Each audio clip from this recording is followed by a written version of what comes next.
Sejam todos muito bem-vindos. 7º episódio. Muito alegre de poder trazer um tema que faz toda a diferença para a nossa longevidade, principalmente porque ele passa desapercebido em muitas pessoas no nosso Brasil, que é a obesidade que nós não vemos. Se você ainda não conhece o termo esteatose hepática, você precisa ficar nesse podcast. O que eu quero começar falando é agradecendo os nossos apoiadores do movimento, que é a Avante, Gestão Financeira e Contabilidade Médica, a Forte, Pós-Graduação em Medicina Esportiva, a Lipidiz, Hidratação Funcional. Nós temos os patrocinadores do nosso evento de corrida, a FAIA, que é o maior hub de educação e solução para a prática médica do Brasil, a NEX, que é a Expo de Nutrição Esportiva, Medicina do Esporte e Endurance, a Medicina Nuclear Vilela Pedras, a primeira clínica de medicina nuclear do Brasil, Avante, Gestão Financeira e Contabilidade Médica, a Lipidiz, Hidratação Funcional, a Biolab, busca criar produtos inovadores que realmente façam a diferença na saúde das pessoas. Bruna Madri, Equalive e Boost. Então, hoje, eu vou ter 2 convidados muito especiais.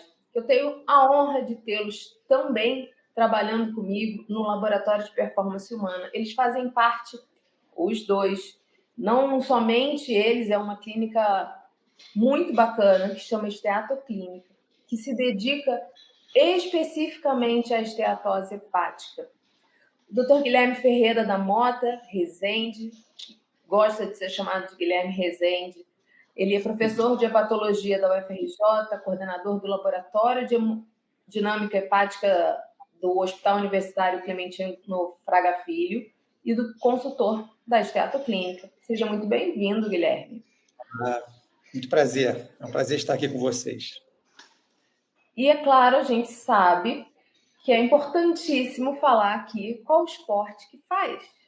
E Guilherme faz windsurf, é isso? Isso mesmo. Pratico windsurf já há muitos anos. Nos fins de semana, porque eu tenho que ir até a Lagoa de Araruama para praticar. E aí, durante a semana, eu tento manter a forma física para aguentar o tranco no final de semana. Então, durante a semana é corrida e musculação, para final de semana velejar o máximo possível. Temos também a Clédia Calixto de Beraldini, que é nutricionista clínica, minha Nutri. Pós-graduação em doenças crônicas não transmissíveis, pós-graduação em obesidade e emagrecimento. Faz pesquisa no Instituto Albert Einstein, nutricionista no Laboratório de Performance Humana e nutricionista da Esteatoclínica. E hoje está direto da Maratona de Berlim. Afinal de contas, é uma corredora. Seja bem-vinda! Oi, prazer estar aqui, Cris, Guilherme, estar com vocês dois, falando um pouco sobre o nosso trabalho, sobre como a nutrição pode ser importantíssima, né, no tratamento da esteatose hepática, que muitas pessoas não sabem o que é, e já me adiantando um pouco, é a gordura no fígado. Perfeito. A gente traz nesse podcast informações que vão falar sobre a nossa população e qual é a gravidade das coisas que a gente traz aqui, mas também soluções. Então, quero começar perguntando para você, Guilherme, um pouco desse panorama do nosso Brasil, o que a gente tem hoje relacionado à esteatose, se o brasileiro precisa se preocupar com isso, ou se é uma coisa que acontece só em pessoas que pesam 170 quilos ou mais. Boa pergunta, Cris. Obrigado. É interessante, eu já sou hepatologista aí há 30 anos, né? Então eu vi uma evolução das doenças do fígado. Até cerca de uns 10 anos para trás, o nosso vilão era a hepatite viral, a hepatite C. Mas aí com a evolução da indústria farmacêutica, dos tratamentos, hoje a gente consegue tratar quase todo mundo com hepatite viral. Mas quem surgiu aí como novo vilão foi a esteatose hepática.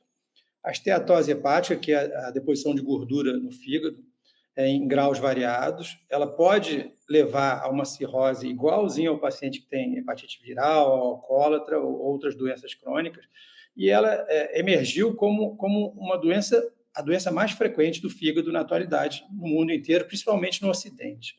Então, se a gente pegar a população geral, independente de quem é obeso, de quem é diabético, cerca de um quarto das pessoas tem esteatose. Um quarto da população geral tem esteatose hepática. Se nós focarmos no grupo, assim, já nos diabéticos, 60%, 65% terão esteatose se fizerem ultrassom, algum exame que vai detectar essa condição. Se pegarmos especificamente os pacientes obesos, com qualquer nível de obesidade, 80% tem esteatose. Então, mesmo aquela pessoa que está um pouquinho acima do peso, ela já tem um risco muito elevado de ter esteatose hepática. Ou seja, nós estamos falando de uma doença extremamente prevalente e não algo que ocorre eventualmente. Então, minha resposta é essa. O Brasil não é diferente, é um dos países em que a esteatose, ela graça, assim, ela tem uma penetração na população geral enorme. Então, é um problema de todos, né? É um problema de saúde pública. Então, Guilherme, antes de eu chamar a Clédia para começar a falar um pouco mais desse público que ela recebe, porque certamente quando você, enquanto hepatologista, as pessoas demoram para chegar até você, porque elas precisam saber que ela tem um problema. Mas os nutricionistas recebem as pessoas que estão acima do peso. Mas queria que você passasse, antes da gente avançar nisso, o que significa cirrose, que você trouxe aqui, Perfeito. e a gente não entende o que é isso. Então, vou definir melhor aqui essa condição chamada cirrose. A doença hepática, a agressão crônica ao fígado, leva a uma resposta, seja porque o paciente está obeso, é diabético, está ingerindo quantidades excessivas de álcool, tem uma doença metabólica, tem uma doença viral, qualquer que seja, a agressão ao fígado crônica, diária, contínua, ela leva a uma reação do fígado. O fígado inflama.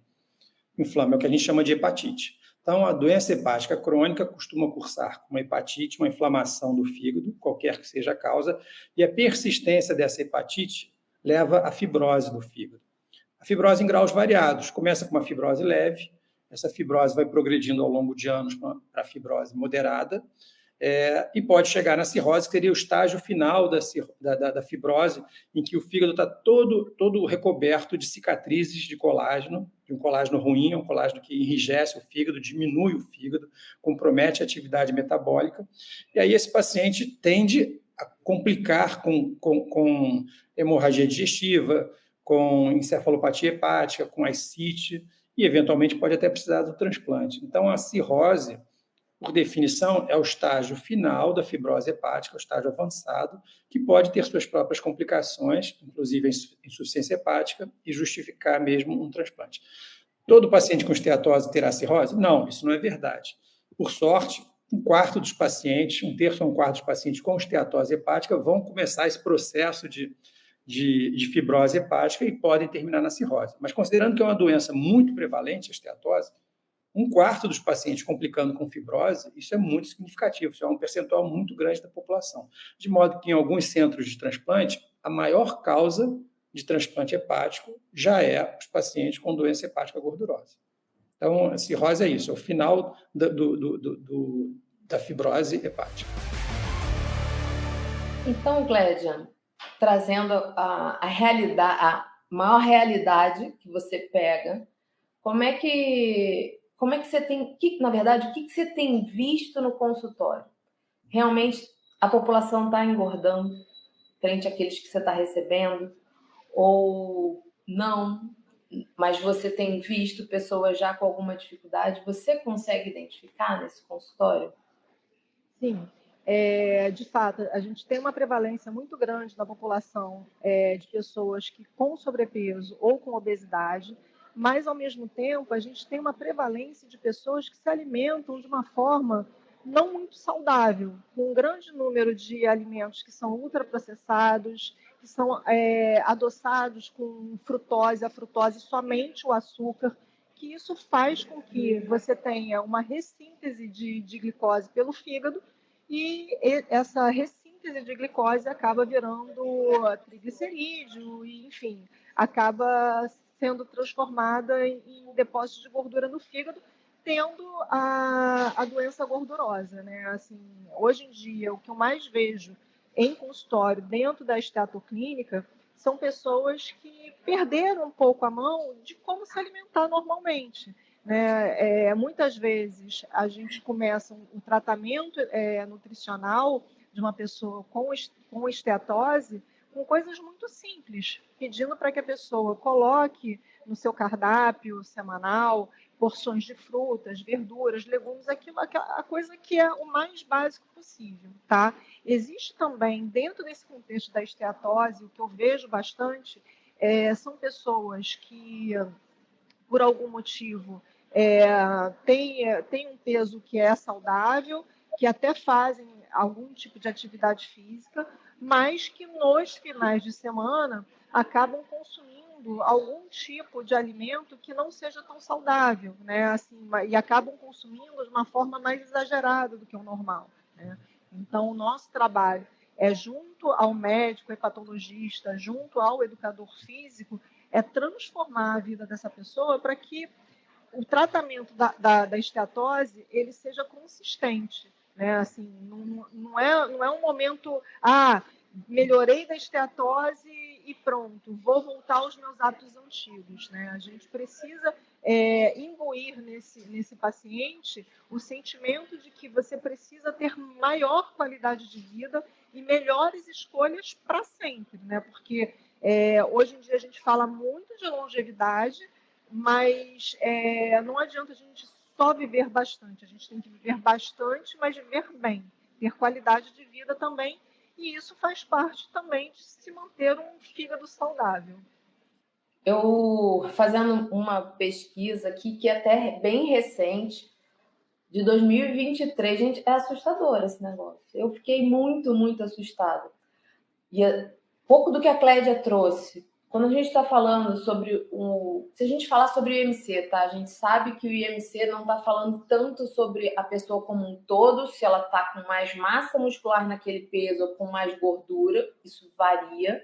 Então, só a pesagem de uma balança, ela não é suficiente para falar se você está, vou colocar como a gente trouxe o título do nosso podcast, magro ou gordo.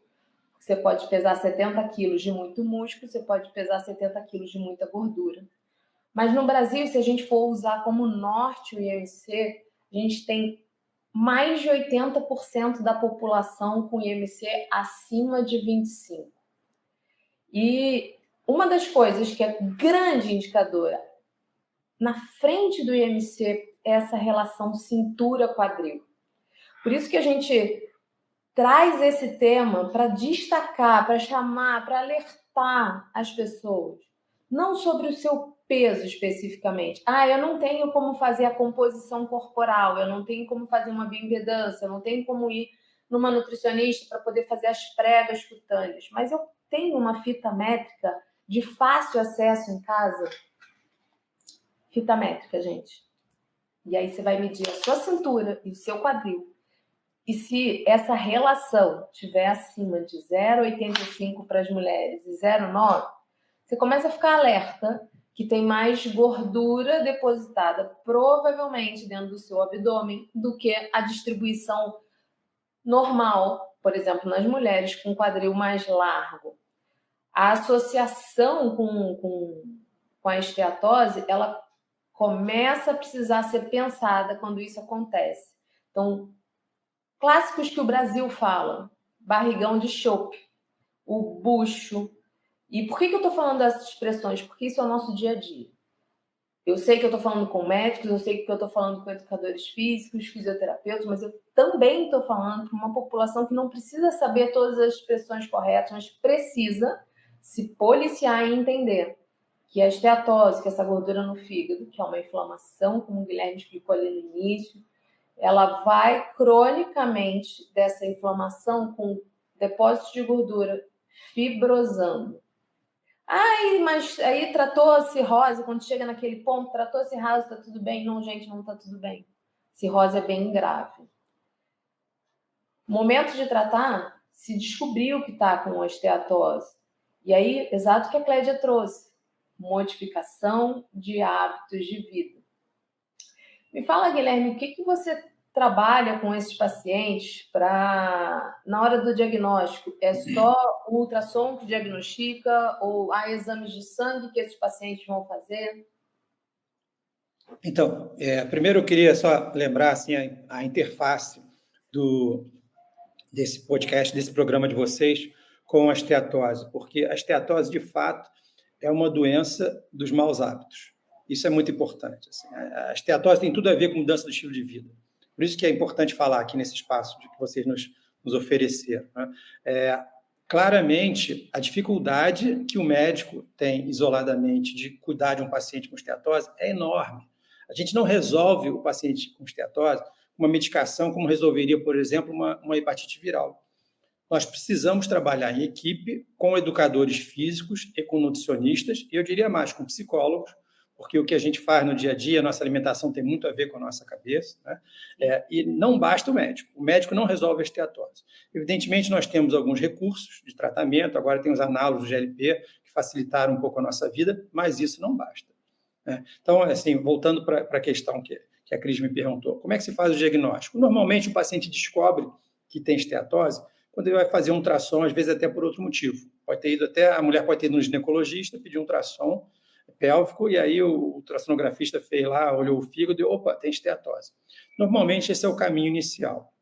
Mas o ultrassom ele ainda é um pouco vago na definição do grau de esteatose, da intensidade da esteatose. Então, para nossa sorte, há umas 2 décadas foi desenvolvido um equipamento chamado elastografia hepática, o mais conhecido comercialmente tem o nome de FibroScan, que consegue quantificar a gordura. Consegue quantificar a gordura do fígado e quantifica também a fibrose, o que é muito bom. Antigamente nós precisávamos fazer biópsia hepática para isso, hoje não precisa mais. Então, uma vez detectada a esteatose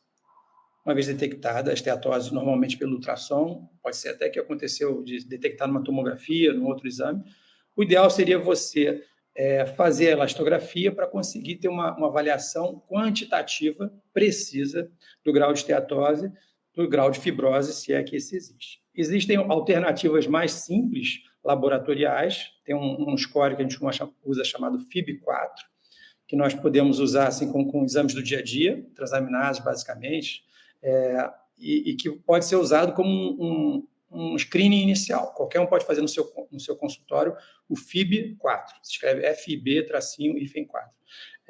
E isso pode te ajudar a decidir quem é o paciente que precisa ser encaminhado para um especialista ou não.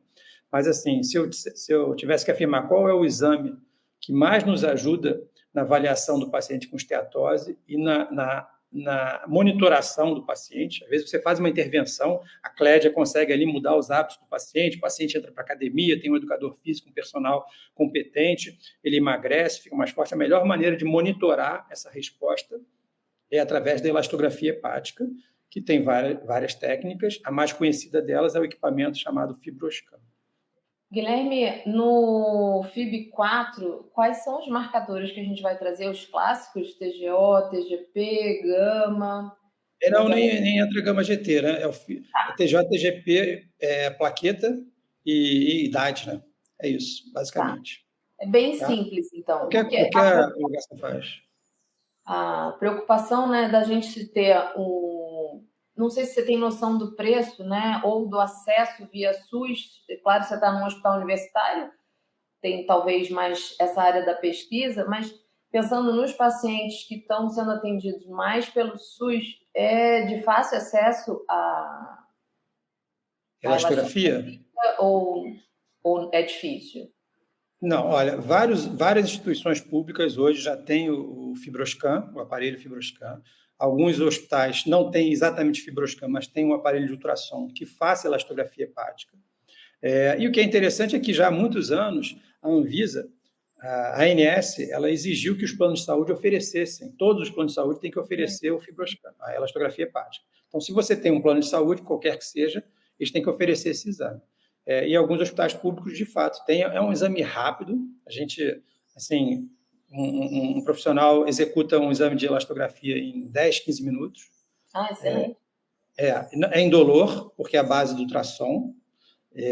Pode ser feito vários numa manhã, né? Então, uma agenda de um FibroScan tem, sei lá, 20 pacientes numa manhã. E com isso a gente consegue dar conta. Isso não é a nossa barreira. É muito mais fácil, por exemplo, você fazer mais fácil você fazer o fibroscan do que conseguir uma tomografia ou um ultrassom de abdômen. Agora vamos falar da coisa difícil, Clédia. Modificação do estilo de vida, dos hábitos. Como é essa abordagem? Tá, só pegando um gancho um pouquinho do que o Guilherme falou, o FIB4 é uma ferramenta para todo profissional de saúde, tá? Assim, seja nutricionista, educador físico, é uma ferramenta de preditor, né? Então, eu recomendo fortemente a todos os profissionais, nutricionistas, educadores físicos, que tenham algum paciente ou aluno que você queira monitorar, talvez aí um risco de fibrose, da esteatose, utilizar essa ferramenta. É disponível em sites, em calculadoras médicas. Eu utilizo bastante no consultório. Quanto ao que você perguntou, Cris, talvez seja o mais difícil, né? Você monitorar o paciente e fazer com que ele realmente, de fato, mude o estilo de vida dele, né? Assim, a gente, no meu caso, na minha prática, né? Eu sempre vejo até onde eu posso ir, né? Então, um paciente que chega para mim pela estatoclínica ou via qualquer outro, por exemplo, laboratório de performance humana ou qualquer outra forma que a pessoa chegue até a mim, eu gosto muito de fazer um negócio chamado recordatório alimentar, tá? Eu peço que a pessoa me mande absolutamente tudo que ela comeu, né? Assim, tipo, comi uma bala juquinha, eu falo, coloca ali a bala juquinha para a gente saber exatamente o que está acontecendo. A gente esquece que a gente come ao longo do dia. Isso é muito comum. Eu tenho exemplos em consultório de pessoas que não tinham noção, mas que almoçavam 2 vezes, porque a mulher fazia ali a comida, ia provando a comida, gostava muito de arroz com feijão, aí botava o arroz com feijão na caneca, e quando o marido chegava em casa para almoçar, ela almoçava novamente. Então, fazer essa monitorização nesses primeiros dias, acho que é fundamental, né? Em alguns casos, eu peço até para a pessoa me mandar foto daquilo que está comendo. Esse ajuste fino é bastante interessante, porque às vezes a pessoa começa uma dieta fazendo restrições que são muito grandes, né? Botam um pedacinho pequeno de carne, ou então não botam algum tipo de carboidrato no prato. E o papel do nutricionista, ele está lá exatamente para isso. Fala assim, olha, aumenta um pouco essa proteína, pode colocar um pouco mais de feijão ou de arroz, o que quer que seja, né? Então, fazer esse monitoramento, ele é muito importante. No começo, isso fica algo que é mais insistente, a todo momento eu estou ali mandando mensagem, perguntando, falando, cadê a minha foto? E depois, quando a pessoa entra mais no ritmo, né, assim, daquilo que deve comer, daquilo que é uma alimentação saudável, equilibrada, harmônica, eu vou espaçando um pouco mais essas mensagens. Para mudar o estilo de vida, então, é uma das coisas que eu percebo. Então, eu hoje em dia sou mentora o nome que eu trago, saúde integral. Eu pego pessoas não obrigatoriamente com esteatose, mas com outras doenças crônicas, e eu vejo como isso que você trouxe, Clédia, da monitorização diária, do estar do lado, é muito importante, né? Trocar um hábito, e o que o Guilherme falou, hábitos que vieram lá de trás. Então, essa abordagem com a psicologia é muito importante para destruir esse hábito ruim, porque isso é conservado de casa. Não, então, expressões do tipo, não vai deixar comida no prato. Não vai comer essa batatinha que a vovó fez. Eu fiz só um bolinho com a calda de chocolate, com não sei. Essas frases são frases de família. Então, não obrigatoriamente o paciente precisa ser taxado enquanto não tem noção, faz as coisas todas erradas, ele quer ficar assim. Não obrigatoriamente. Tem coisas que rodam no nosso subconsciente que a gente não consegue nem explicar subitamente você está fazendo. E aí o trabalho que os meninos fazem na esteatoclínica, e deixo totalmente aberto para vocês, para trazer essa maravilha que é o trabalho em equipe, né? Transdisciplinar. Não é multidisciplinar, cada um faz o seu trabalho. transdisciplinar, né? Quando o nutricionista consegue conversar com um médico, consegue conversar com um treinador, consegue conversar com um psicólogo, para que cada um perceba a maior demanda de cada paciente. Tem pacientes que precisam muito da modificação alimentar e um pouco das outras. E isso vai trocando. Vocês percebem essa dinâmica? Faz sentido para vocês? Uhum. É interessante isso, Cris. Quer falar, Clélia? Então, comentar aqui o que a Cris falou. O trabalho tem que ser em equipe. Tem que ser equipe, o médico tem que baixar a bola, nós médicos, eu faço aqui meia-culpa, nós temos uma certa arrogância assim, de origem, que a gente acha que vai resolver tudo sozinho. Estamos diante de uma condição que não vamos resolver sozinhos, né? Eu gostaria até de ter mais psicólogos trabalhando conosco.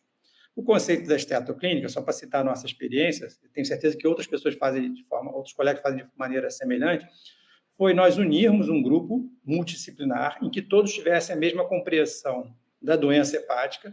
Então, a Clédia ela pode dar uma aula sobre cirrose, sobre esteatose, a Lorena, que é a nossa educadora física também, quer dizer, todos têm o conhecimento necessário da parte do fígado, cada um entende mais da sua área e todos discutem caso a caso, porque realmente você tem que individualizar. Vai ver que um paciente, às vezes, tem um problema ortopédico, tem um problema no quadril. Como é que você vai botar isso para fazer o mesmo esporte, essa pessoa para fazer o mesmo esporte que alguém que está, né, mais jovem, com todas as articulações no lugar? Uma pessoa tem um craving, tem uma fissura por algum tipo de alimento que é engordativo, né? Tem que saber lidar com isso, como você vai substituir, como você vai manter o paciente feliz, restringindo alguns dos prazeres dele, né? Clédia, então, conta, como é que você tira o alimento que deixa o paciente feliz e adequa ele e que não faz bem. Então, é difícil, né? Assim, enfim, vamos lá. Só pegando um pouquinho do que você falou, Cris, dessa questão da mudança de estilo de vida também, a gente sabe que a obesidade ela é uma doença crônica, progressiva, mas que é um fator modificado, digamos assim. E quando a gente pensa na obesidade, existe também um fator que é o fator social. Muitas vezes o paciente ele quer estar imbuído ali do sentimento de realmente modificar o estilo de vida, mas vive num ambiente completamente obesogênico, né? Então, os exemplos que você deu das crianças, tipo, não vai comer essa batatinha, não vai deixar comida no prato, isso é algo que me dói bastante, tá? Como nutricionista e até como mãe, né? Assim, às vezes eu vejo as pessoas forçando criança a comer. Gente, calma, sabe? Não é por aí, né? Assim, a gente precisa ter muita tranquilidade nesse momento, até de introdução alimentar, porque muitas vezes o problema que você vai ter lá com 40, 50 anos, ele começou lá embaixo, na introdução alimentar, quando você sentava à mesa e comia 2, 3 pães de uma vez só de café da manhã. A gente trabalha muito com essa escala de fome e saciedade, né? Em relação ao que você falou das guloseimas, eu digo o seguinte, eu vivo muito num estilo de vida que é 80-20, né? 80% do tempo você está trabalhando, fazendo suas coisas, fazendo seu esporte, cuidando da sua saúde mental, dormindo bem, se hidratando, fazendo boas escolhas ao longo do dia, para 20% do seu tempo você poder estar saindo, viajando, comendo uma coisa diferente, comendo um pedaço de pizza, o que quer que seja. Mas o que é importante é você saber que você sempre vai ter uma melhor escolha, né? Não dá para você fazer todos os dias algo que seria excepcional, porque se você tornar a excepcionalidade algo que você faz todos os dias, isso não é mais excepcional, isso é ordinário, né? Então, não dá para você comer uma feijoada todos os dias, não dá para você comer um pedaço de bolo de coco todos os dias, não dá para você fazer isso. Estou falando de bolo de coco porque eu sei que você gosta. Então, assim, Ele está se entregando e tentar... entregando a amiga. Sempre. Mas eu só como no meu aniversário, gente. Estou autorizada. É mais do que excepcional. É uma vez por ano. Exatamente. Então, assim, eu sempre falo, olha só, toda vez que você vai comer alguma coisa, lembre sempre de 3 palavras. Essas 3 palavras são fundamentais, tá? que é ocasião, quantidade e frequência com que você faz aquilo. Essas 3 palavras, elas são fundamentais. Qual é a ocasião que você está fazendo isso? Qual é a frequência com que você está fazendo isso? E qual é a quantidade que você vai comer? Assim, um exemplo disso é o Natal. As pessoas ficam desesperadas. Eu não vou poder comer uma rabanada no Natal. Olha só, você pode comer uma rabanada. O que você não pode é comer a travessa inteira. O Natal é uma festa de família, é algo que é excepcional. Óbvio que você vai ter que pegar e vai ter que participar daquele momento festivo, né? Mas você tem que saber que você sempre vai ter melhores escolhas.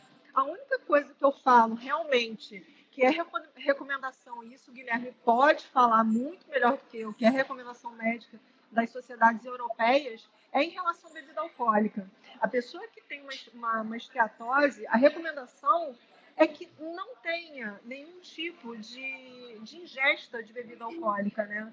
E depois você vai poder, eventualmente, como qualquer outra pessoa, tomar ali um cálice da sua bebida que você mais prefira, né?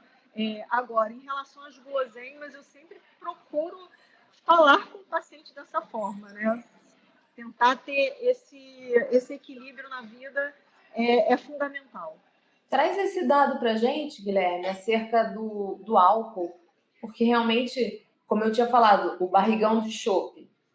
Então, o que o álcool está correlacionado com esse fígado? Por quê? Explica um pouquinho. Perfeito. Então, primeiramente, eu gostaria de dizer assim, nós vivemos, o que nos motiva é o prazer. Né? O que nos faz querer viver, continuar vivendo, é o prazer. Então, quando a gente adota uma estratégia de mudança de estilo de vida, tem que ter a dimensão de que você não pode retirar o prazer da vida de alguém, senão a vida deixa de ter sentido. Né? Só que o prazer de quem tem maus hábitos está muito relacionado a esses hábitos.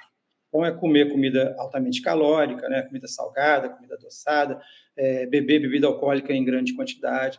Isso tem que ser modificado. Então, você tem que achar um caminho do meio. Eventualmente, você autoriza o paciente, como a Clédia estava dizendo, assim, em algumas datas especiais ou uma vez na semana, você vai poder comer o que gosta, só não pode virar todo dia. O álcool, idealmente, ele não deveria ser ingerido, mas a gente também abre uma exceção de quantidade para que a pessoa não se sinta completamente privada do que ela tem de prazer.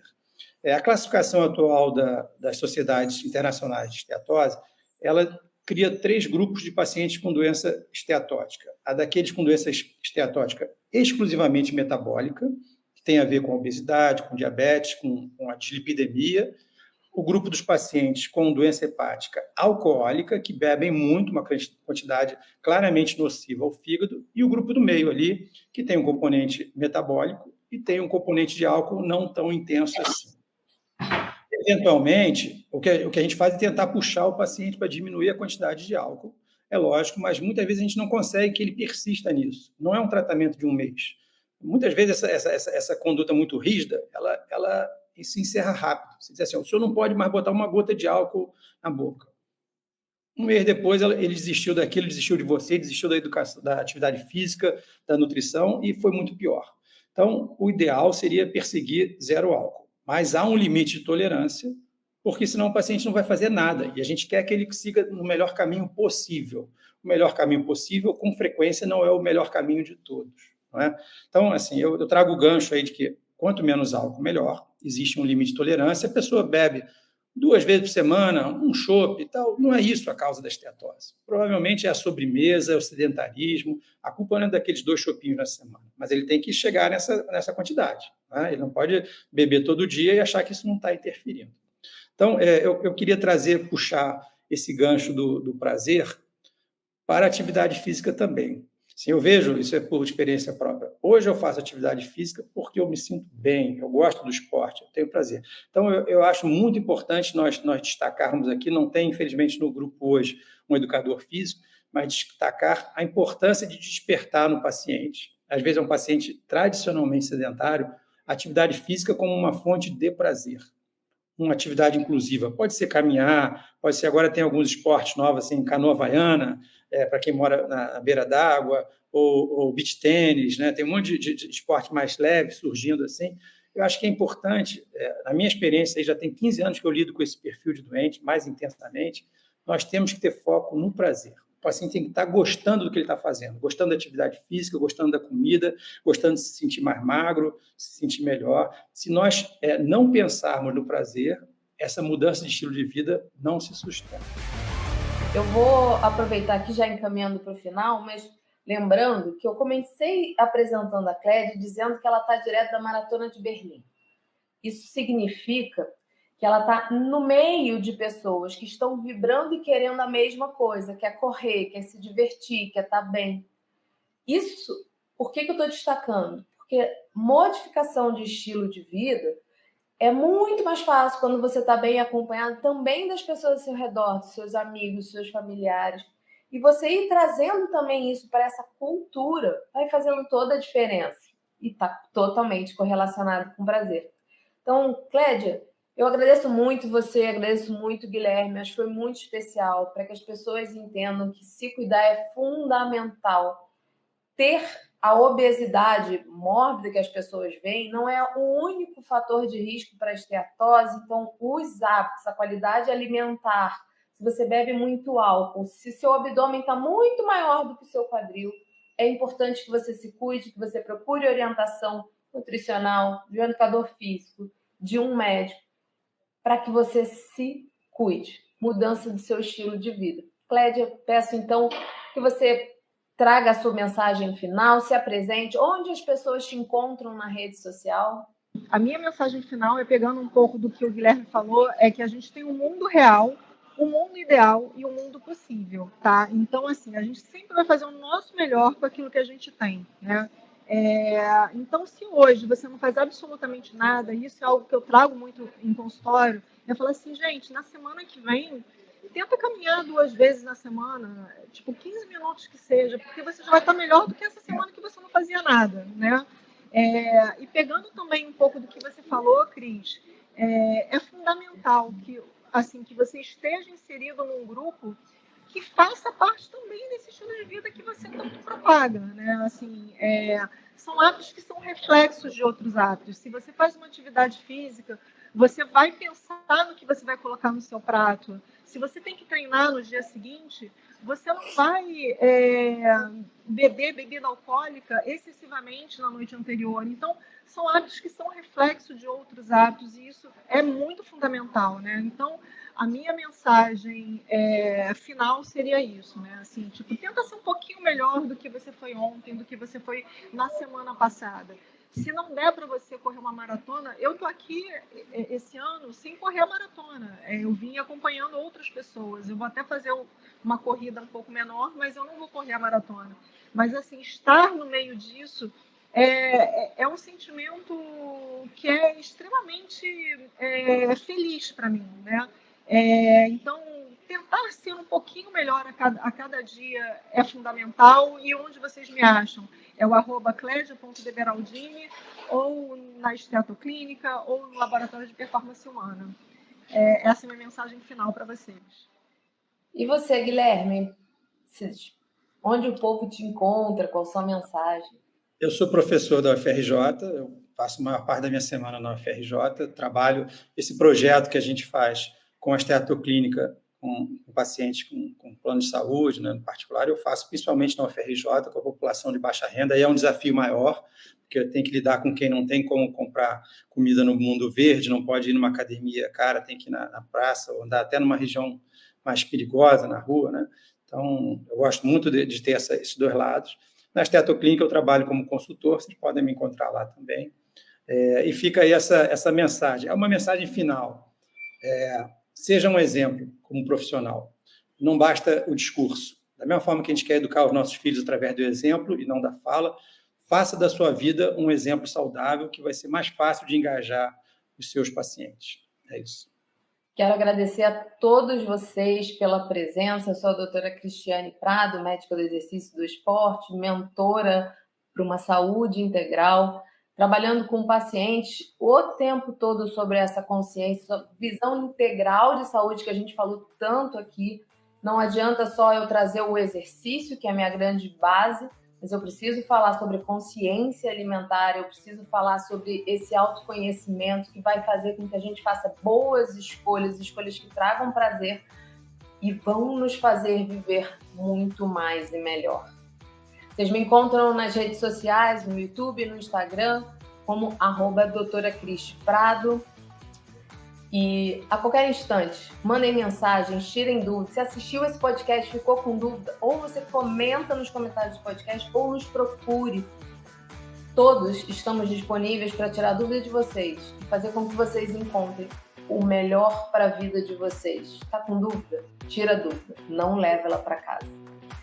Aguardo vocês para o nosso próximo episódio.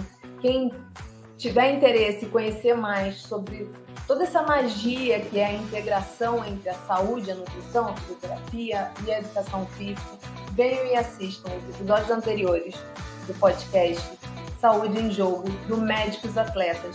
Já estamos na edição 7, então volta lá e assiste os 6 primeiros. Muito obrigada!